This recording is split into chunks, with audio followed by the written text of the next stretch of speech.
Weizmann's. No, you can move it back. Carl, let's do that. Started recording. Started recording?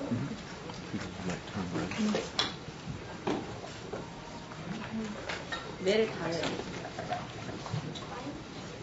It's working? Tired. Now it's working?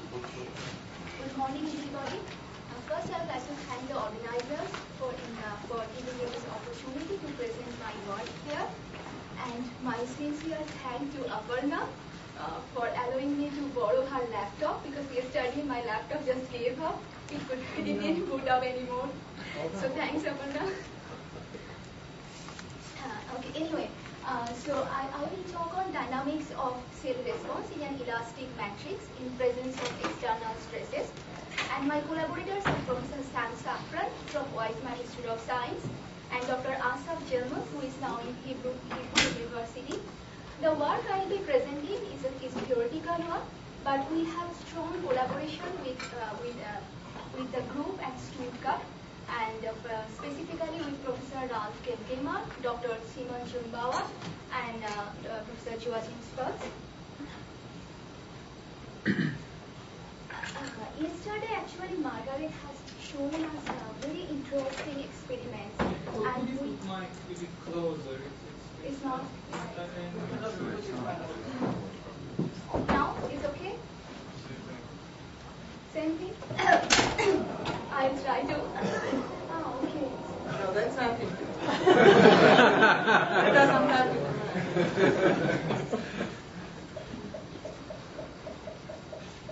It's okay? It's not loud? Okay, it's fine. So yesterday Margaret has shown us very interesting experiments, and we all have seen that cells exerts a large contractile force to its extracellular matrix. And in fact, this is one of the classic experiments very early done in Harris and Harris group. Here the fibroblast sprayed on silicon rubber substrate, and the fibroblast pulls the rubber seed. You could see the wrinkle produced, which shows the cell exerts a large contractile force.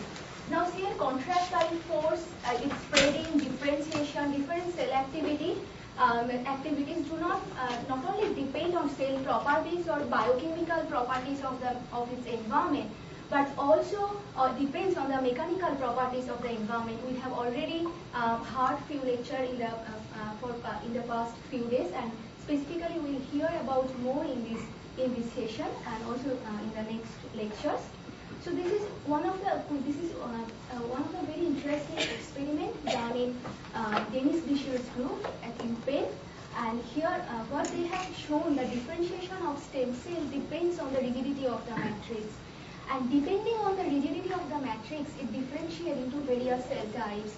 On a soft matrix, it developed into a branch neuron structure. On a tenfold stiffer matrix, it develops spindle-like muscle cells. And on a more rigid matrix, it differentiates into a polygonal bone shell. And this is actually a pictorial description of cells' mechanical environment. In our body, cells are always under internal and external forces induced by different interaction due to adjacent cells or muscle tension, or even they are under time-varying stresses. For example, due to periodic blood flow. And cell responds very differently in presence of static stresses compared to dynamic stresses. Now, I will show you a movie. Cells are on a substrate, elastic substrate, and the substrate has been stretched, relaxed at a frequency of 1 Hz for 8 hours. This is the stretching direction, and in absence of any external stretch, you could see cells are oriented randomly. They don't have any preferred direction. But once the external stretch is switched on, you will see cells orient away from the stretch direction and orient near perpendicular. This is the stretch direction, and cells orient away from the stretch direction. You could see that most of the cells are aligned near perpendicular. Okay, the stop says the switching has been stopped, and cells go back to the random configuration again. Now, in presence of static or quasi-static stress, cell orient parallel to the stretch direction. This is the stretch direction and cell orient parallel to the stretch direction. And I'll show one more example on the high frequency dynamic stretch. This experiment is taken from Wang's group. Here you could see, in absence of external stretch, as I have told you, that cells orient randomly. And from the distribution of the cell orientation angle, you could see the cells do not have any preferred direction. This is but in presence of high frequency external stretch, this is the stretch direction, and cell orient near perpendicular. And from the distribution plot, it's more clear.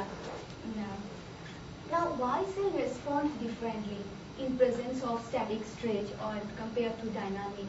It remains as a puzzle for many years. And in my talk, I will focus on this dynamical puzzle of cell orientation, and then I would do some theoretical calculation to see this dynamical stretching experiment may be helpful to get an insight to another puzzle, whether the cellular mechanosensitivity is controlled by the force or the displacement of the extracellular matrix. Even yesterday, Margaret has already introduced this puzzle. It's good to think about more about this along this direction. And then I will talk about random cell orientation and competition of stochastic forces with elastic forces. And I hope I have some time also to talk about the frequency dependence of relaxation time. That is how the time to reach to the steady state orientation angle varies as a function of frequency of the external stress. Cells do not rotate as a rigid body like other passive objects. It reorganizes this green dot as the focal adhesion and red as the active stress fiber. It reorganizes and remodels the stress fiber and actin stress fiber and the focal adhesion. This is one of the experiments which shows that in absence of external stretch, the actin stress fibers are oriented in the random direction. Now, when the high frequency external stretch is switched on, then all the stress fibers orient from the random to the near perpendicular configuration after a long time, say 8 hours or so. Now, our model accounts these internal cellular activities of reorganizing the cytoskeleton, reorganizing the focal adhesion and stress fiber in a coarse-grained picture. And also, it accounts the mechanical forces exerted by the matrix. And these together describe the dynamics of the cell, how the cell's contractile force of the orientation changes in presence of static or dynamic stresses. Now, this is a localized force distribution in a cell. The forces are measured at forces exerted at focal adhesion points. These tiny red circles are the focal adhesion, and the blue arrows are the forces measured from the displacement. And now sum of the forces can be described by two equal and oppositely directed contractile forces in mechanical equilibrium. And each cell is modeled by an anisotropic force dipole, where F is the force exerted by the stress fiber and L is the vector connecting the focal adhesions. And since cells are contractile in nature, this force dipole is negative. Now, in general, cells are modeled as a force dipole having force component in all directions. But there are some cells which shows bipolar morphologies due to anisotropic probing. For example, fibroblast or muscle cells. And for simplicity, we consider such needle-like cells whose long axis is along the z direction, and let's assume they are along the z direction, and the force F and L are oriented along the z direction. And in our model, we assume that cell regulates its contractile activity P by the jet component of the force dipole. Now, since cells are contractile, it exerts a large force in the surrounding matrix, and therefore the cells establish a reaction stress in the adjacent matrix. And in our model, we assume, and this reaction stress can be calculated by the Green's function and is proportional to P. And in our model, we assume that cells regulates its contractile forces by reorganizing the focal adhesion and actin stress fiber to maintain an optimal stress to some optimal set point stress, say P star. And this is completely motivated from the experimental observation. Cells taken from solution placed on a gel slowly builds up force, and that reaches at some optimal value at long time, which shows the cell measures the local forces surrounding matrix, and then regulates reorganizes cytoskeleton to maintain this optimal traction force P star. And motivated by this experimental observation, in our model also we consider that cell regulates its cell dipole regulates its contractile force P to establish a set point stress to establish a reaction stress which is maintained at an optimal value, set point stress value P star. Now any change or any deviation from this optimal stress condition will give rise to internal cellular forces that will tend to re-establish the optimal stress point, set point stress again in the adjacent matrix.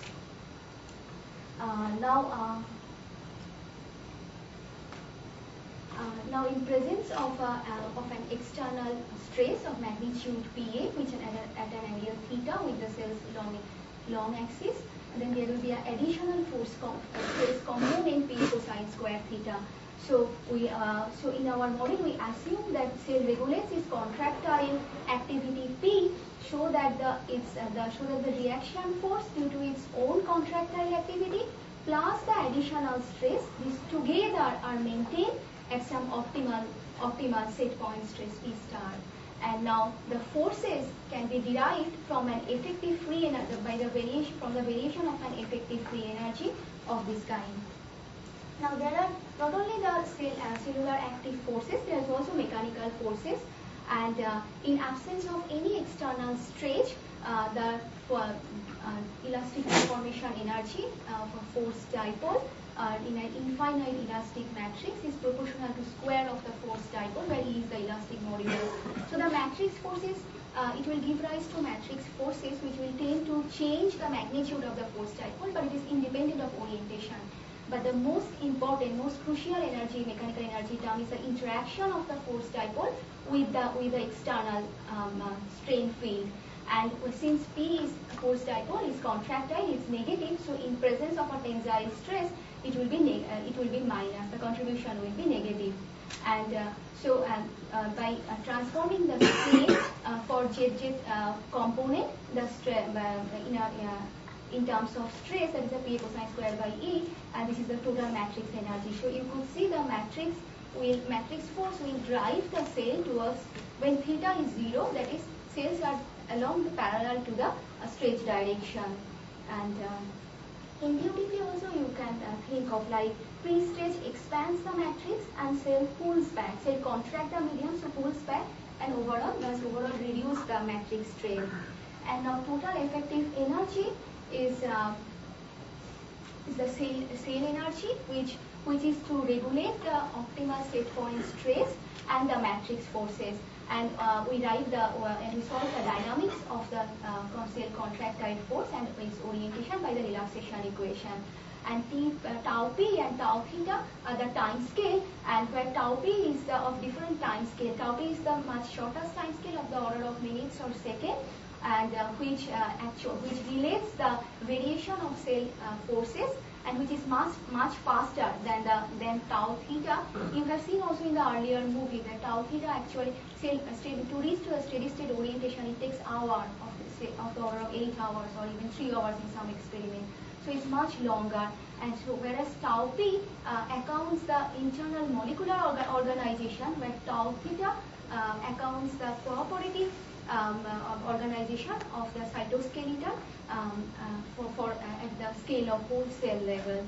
Maybe it is important to summarize the parameters in our model. We have one theoretical parameter, that is the chi, which is a measure of cell activity, which says the tendency of the cell to reorganize the cytoskeleton to establish the set point stress. And then we have also other parameters which can be controlled in experiment. For example, the external magnitude of the external stress, its frequency, and the elastic modulus. And also the tau p, tau theta, or P star can be measured in an experiment. Now the steady state calculation shows in presence of a static stress field, the optimal orientation would be theta. As I have already told, there is a two pieces of energy, and there is a competing forces due to the cell forces and the matrix forces. Cell forces want to establish the optimal stress point P star, and the matrix force will be balanced when cells are oriented along parallel to the stretch direction. Now, in presence of static stress, cell has sufficient time to relax, so cell can reorganize its contractile forces to establish the set point stress, and thus it balances the cell force, and by reorienting along the stretch direction, it also balances the matrix force.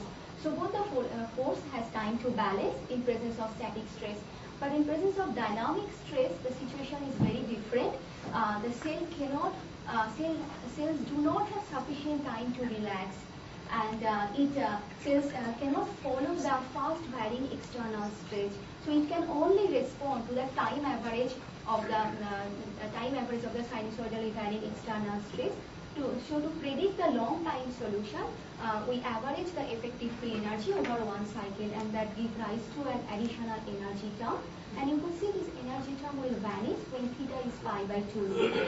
Now the steady state calculation shows that the orientation would be near perpendicular, when the cell activity term dominates, and when the magnitude of the applied stress is above some threshold value. Actually, the existence of threshold value has been also observed in experiments. This is a dynamical plot of how cellular orientation varies as a function of frequency of the external cyclic stress. We have our theory predict two-state response, and for lower frequency regime, cell orient parallel. As I have told that for lower frequency, when the time variation of the external stress is much slower than cell's own internal relaxation time, cell can balance all the forces. But when the time variation of the external relaxation time is very fast, for a fast varying stress, cell cannot follow the fast varying stress, because whenever it tries to adjust its contractile force, it sees the direction of the external stress has been changed because of stretching relax and stretching relax.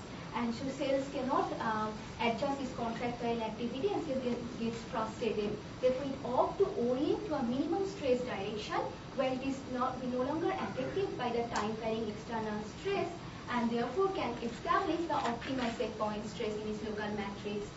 But there is also competition with the matrix force, and which eventually determines the steady state orientation. These plots are for two different rigidity of the matrix, and this two-state behavior response actually is similar to a recent experimental observation done in Ken Kummer's group in Stuttgart.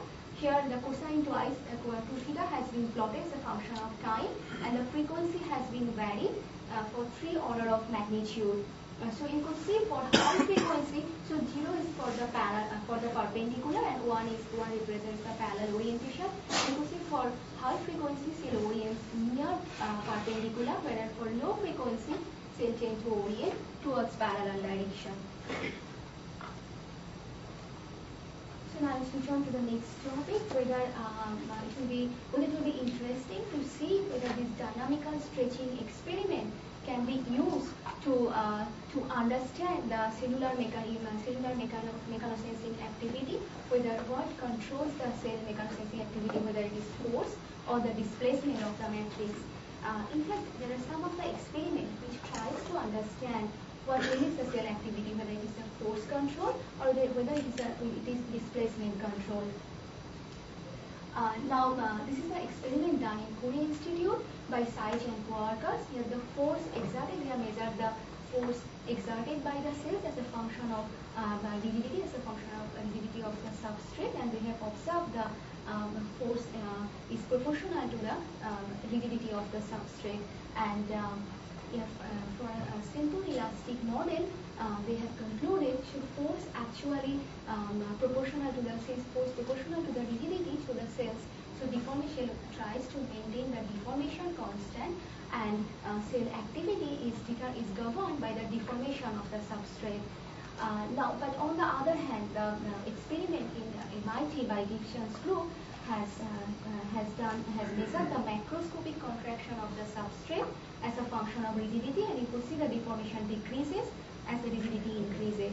Now the force per cell for different rigidity eventually collapses into a single curve which they conclude that the cell mechanosensitivity is actually governed by, is the force control, and cell wants to maintain an optimal stress or optimal force in the adjacent matrix.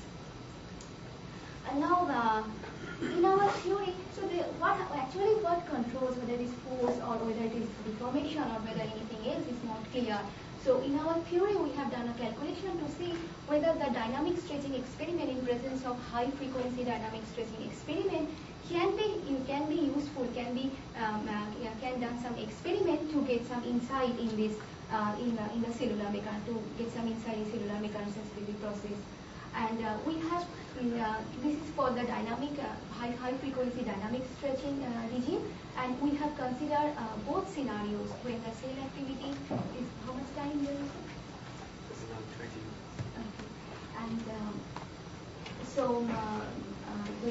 we have considered two scenarios. One is the optimal strain control, that is cell regulates its contractile forces to maintain an optimal strain in the adjacent matrix.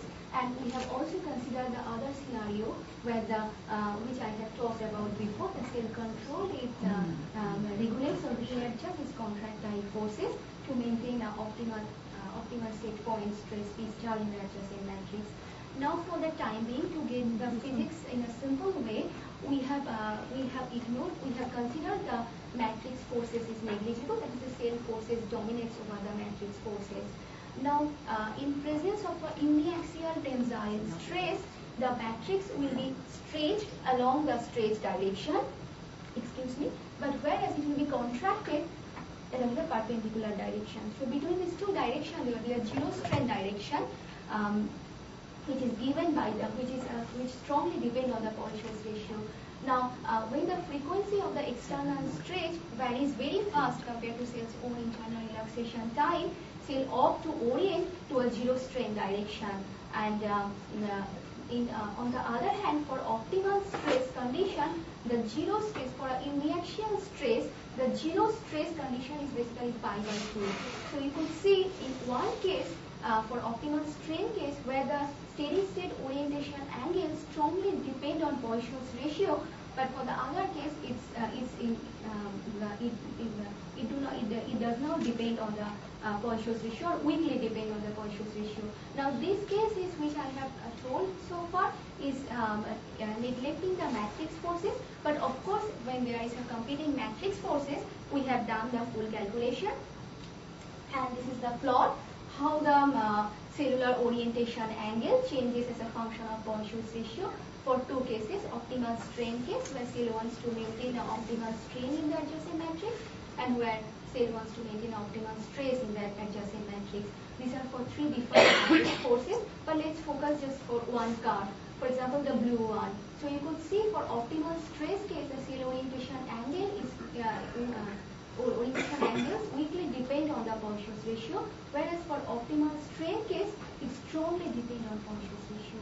So by varying, if it is possible in experiment to vary the Poisson's ratio of the matrix, and then in doing the dynamic stretching experiment measuring the orientation angle, may help us, may give us some insight to understand whether the cellular mechanosensing is force control or strain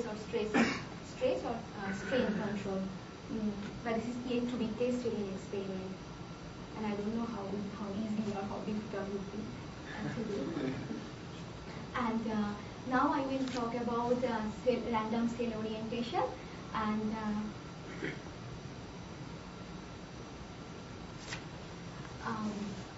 as I have already shown this picture, that in absence of external stress, cells orient randomly, and this distribution of plot I have already shown that cells do not prefer any, do not pick up any preferred direction.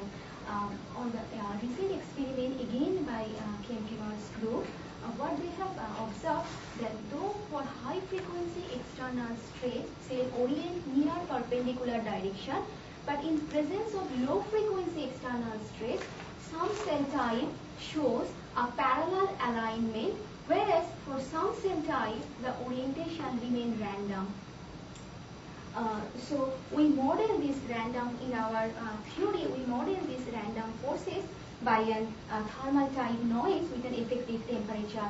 This effective temperature accounts and is basically a measure of a degree of stochasticity involved in cellular decision making process, and it accounts all the molecular interaction within a cell and its environment. And now another challenge in this field is to develop a statistical mechanics approach to describe the properties of a collection of cell which is interacting through extracellular matrix. Now, with the simplest approximation, we assume a Boltzmann-like probability distribution for orientation of cell, where F is the scaled effective free energy and averaged over one cycle, and T is the effective temperature. Now, this is also, some of the experiments have also shown that Boltzmann type of distribution can be used. And here, the probability distribution as a function of, this is the probability distribution of cell orientation for different frequencies and for the different temperature. This dashed curve shows the low enough effective temperature, whether the solid one shows higher effective temperature, and this green to blue to red is in the increasing frequency order. So if you focus for a low effective temperature and low frequency, you would see that distribution has picked up as a maximum near zero. So for lower frequency regime, the distribution is parallel, whereas for high frequency regime, the distribution is a maximum near perpendicular, and which has been observed also in experiment. Now, as the temperature increases, is represented by the solid curve, you could see that for high frequency, the distribution as the temperature has been increased, the distribution becomes broad, but still for the high frequency, the distribution has a maximum. When the frequency is lower, distribution becomes almost flat. There's no preferred direction. But this will be more clear from the average angle plot. Here, the average angle as a function of frequency has been shown as the temperature has been increased. This blue one is for low enough effective temperature, and you could see from the blue curve for the low frequency regime, the average angle value is parallel, whether for high frequency regime, average angle value is perpendicular.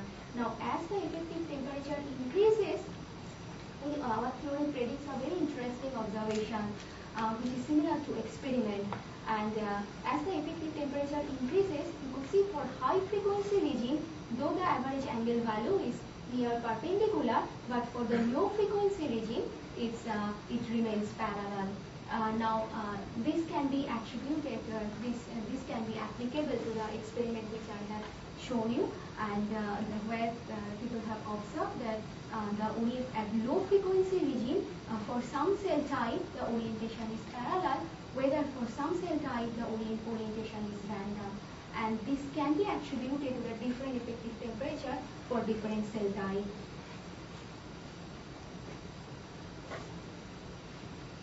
Now I will talk about the frequency dependence of relaxation time, how the time to reach to the steady state orientation angle varies with the frequency of the external applied stress. Now in our calculation, we find two distinct frequency regime. You could see for higher frequency regime, the relaxation time is almost frequency independent. That's because for high frequency, cell cannot follow the fast varying stress, and it can only respond to the average of the sinusoidally varying external stress, and therefore the effective force is independent of the time variation of the external stress, and the relaxation time remains constant.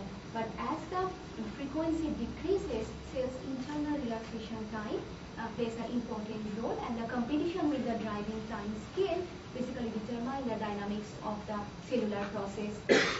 And this is the analytical calculation, approximate analytical calculation for this relaxation time, and you could see that this is a very striking similarity, and is qualitatively with a recent observed experiment where for high frequency the relaxation time remains almost constant, and as the frequency lower, and it increases. But one thing here, the important point to note here, that the crossover from high frequency regime to low frequency regime actually sets by the shortest time scale tau p, which relates the time variation of the cellular force. And this frequency is scaled with respect to tau p, and when the time variation of the external stress is compared to tau p, this crossover happen. But the value of the relaxation time is scaled by the tau theta other time scale. It's a long time scale, and it's also amplified by a factor at high frequency for elastic, depends on the elastic modulus and external and the magnitude of the external stress, and at low frequency it's amplified by a factor of 1 by omega squared. So the main point here is the competition with that we know that cellular processes involve multiple time scale, and the competition between two time scale, one is shortest time scale sets the crossover, and the longest time scale sets the value of the relaxation time. Okay, I'm almost done. Now it's basically a summary section, and so our theoretical prediction. Our model prediction actually matches with several experimental observations. For example, it could explain the puzzling cellular orientation observation, that is in presence of static stress, its orient parallel to the stress direction, and Y for high frequency dynamic stress is orient perpendicular to the applied stress direction. Our theory also shows that stochastic forces may play an important role to set the steady state orientation, and our theory predicts the existence of a threshold stress, and which shows the cellular response is nonlinear, and also our theoretical calculation shows that this dynamic stretching experiment may be useful to get some more insight in the cellular mechanosensitive activity, for example, which I have described as a force versus displacement concept. And our model is a macroscopic model, is a coarse-grained model, but it was able to capture the multiple time scale involved in the cellular process. And but to understand from of course I agree that one need to build up more microscopic models modeling the focalization and stress fiber to understand the detailed interplay of the time scales. And thank you for your attention, and I'll be happy.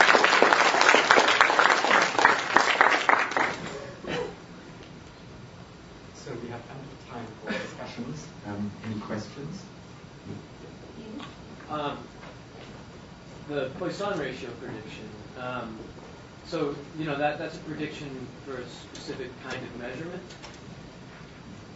But you have a physical model for the cell. So could you make predictions about just generic cell behavior on substrates of different Poisson ratio outside of a cyclic stretching experiment? No.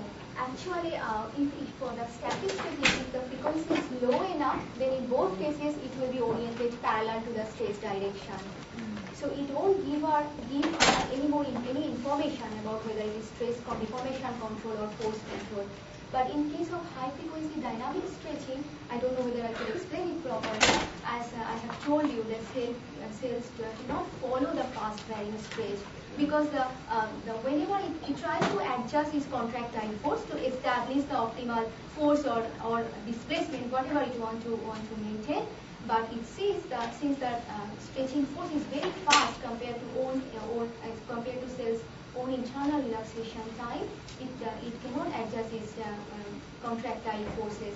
And it sees the external stretching has been changed, and the direction of the external stretching has been changed really fast. So cells get frustrated and they opt to orient in a direction where it won't be affected by the external stretch, or affected minimum amount of external stretch. And for strain, it will be the minimum strain direction if it wants to maintain an optimal strain. And for stress case, if it wants to maintain an optimal stress, it will orient to a minimum stress direction. And you could see for a uniaxial stress, our calculation shows the minimum strain and minimum stress direction are completely different. One is strongly dependent on conscious tissue, another is weakly dependent. So that might help. But only high frequency. Only high frequency, yeah. But it's only for more. within the scope of our model. Can you explain in physical terms the mechanism why this energy is as a minimum at high frequencies at 90 degrees? Okay, that's because I'll go back to the energy expression.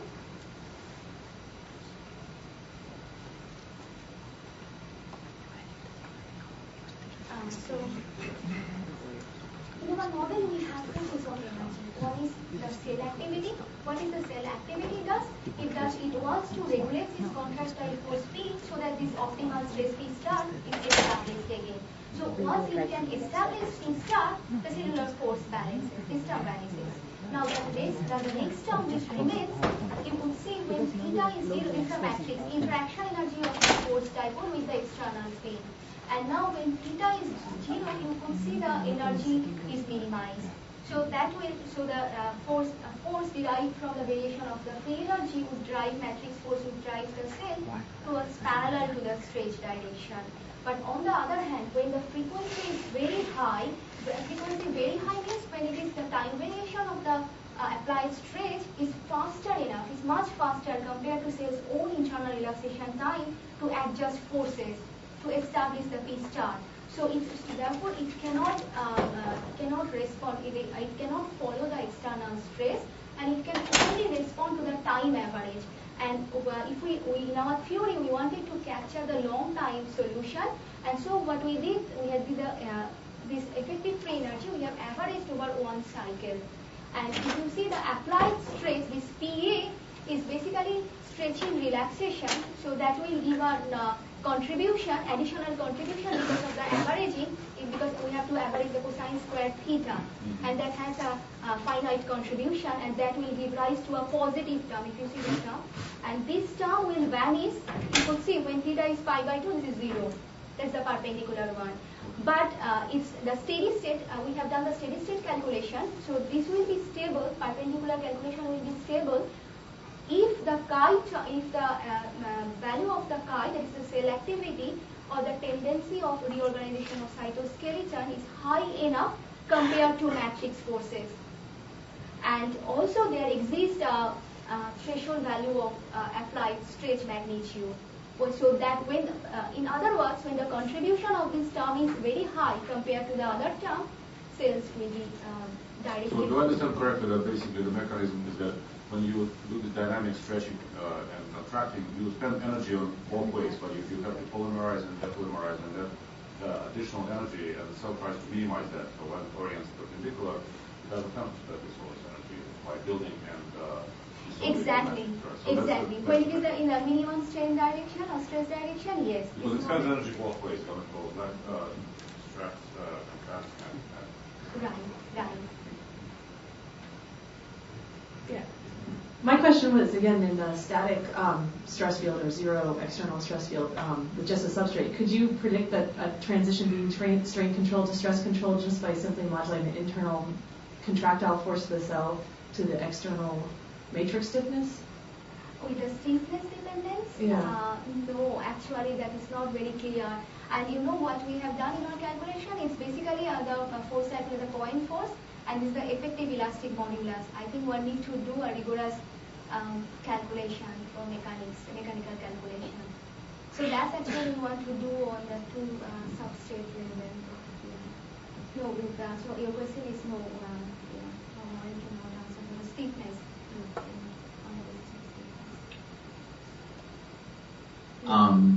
Right near the end, when you have the relaxation time as a function of frequency, your theory at small frequencies said it went like 1 over omega squared. Yes, approximately, yes. So in the experiments, there was also a power law, but what was the exponent of that power law? And what does that exponent tell you? That is a good question. So if you see, so I have told it is only qualitatively similar, not quantitatively. And the plot I have shown is for an approximate calculation. This is an approximate analytical calculation and this plot. So in their case, if you see, it's almost linear. But again, we have discussed with Ralph Kemkemer. So what he has to do, if you see, he has only varied 3 order of magnitude. And in experiment, I think if they could have varied for more, like 10 to the power 10 to the power minus 4 or something, they could go to the lower regime. Perhaps this whether now it's a question whether it's a linear dependence or it is something it's still unclear. So my answer would be in our theory could capture the high frequency regime, and for low frequency it can only say that it increases, and also it can it shows the time scale, the value of the relaxation time also it matches with the experimental condition. But your question of exponent, whether we can match with the theory and experiment, it's so okay, but does that, like, is there some, does that exponent not matching, does that sort of does that exponent tell you something about the physical system, about these different sort of time scales? Perhaps yes, but then I think one need to see it's our model is a coarse-grained model on a more macroscopic. We have not captured the microscopic phenomena. All the microscopic phenomena of reorganizing cytoskeleton has been captured in the cell activity of, say, maintaining optimal stress. But even it could capture this multiple time scale, that crossover and the increasing. Like the crossover depends on the shorter scale and the value depends on the longer time scale. So one need to answer. So the answer of your question is to understand that one need to model from microscopic point of view to exactly. But I am sure that it will give some more information. Any more questions? Well, let's thank the speaker again. Thank you very much.